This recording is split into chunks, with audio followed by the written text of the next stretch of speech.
All right, Roosevelt, what was your reaction when you heard Vice President Biden's comments? Well, I was pretty disgusted at the arrogance of Joe Biden to go on a black radio show with a black host and make that reference and then backpedal afterwards and say that he was too cavalier when in fact he was just arrogant. And even his tone throughout the entire interview about saying what he did back in the day and then not wanting to own up for his role in the mass incarceration and all of those things. And even um, even when Charlemagne the God said, well, Hillary owned up to it. Well, Hillary's wrong. So just that whole arrogance and bravado that he had during the entire interview, to also come to the point to where he just believes that he's going to get the black vote regardless. So you believe that Joe Biden is taking the black vote for granted as well? Absolutely. Ever since he's rode Obama's coattail as a VP, he thinks that he's just going to walk in and black people is going to vote for him. And which is crazy because just a few months ago, he was dead in the water to Bernie Sanders until African Americans saved him from that. And now he even refuses to even, state that for the black woman's vote, that he will even get a VP black woman to run with him, which I think is a bit insulting, but.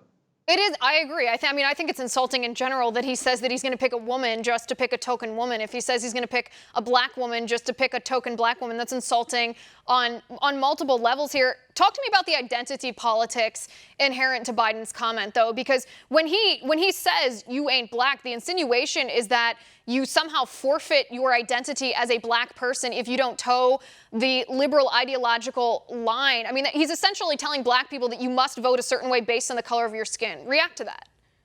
And that's exactly why Kanye West was going and stating, all the things that he was saying, that, I'm not going to vote just because of my color, because that's the stigma, right? If it's been going on for decades that typically the Democrats are for the people of color, right? So now all of a sudden the Democrats get in office and they just assume that they're going to get the black vote. I said on the same show months ago that if it was truly about the Democrats wanting to unseat the president, then why don't they unite the party by getting Bernie Sanders and Joe Biden on the same ticket?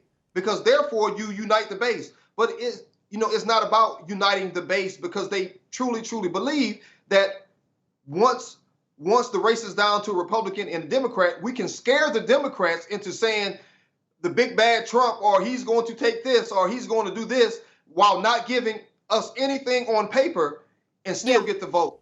Right, and that's the definition of taking someone for granted. Last question, we only have about 30 seconds left, but how bad do you believe this comment hurts Joe Biden in regards to the black community vote? It's terrible, because I already stated that it's a lot of young black men and women who were Bernie Sanders supporters that I don't think that Joe Biden would be able to flip and vote. A lot of them are still saying that they will abstain from voting because Biden still has not forced no black agenda. Then you got Puff Daddy, then you got all these celebrities. So I think this one right here will sting for a while.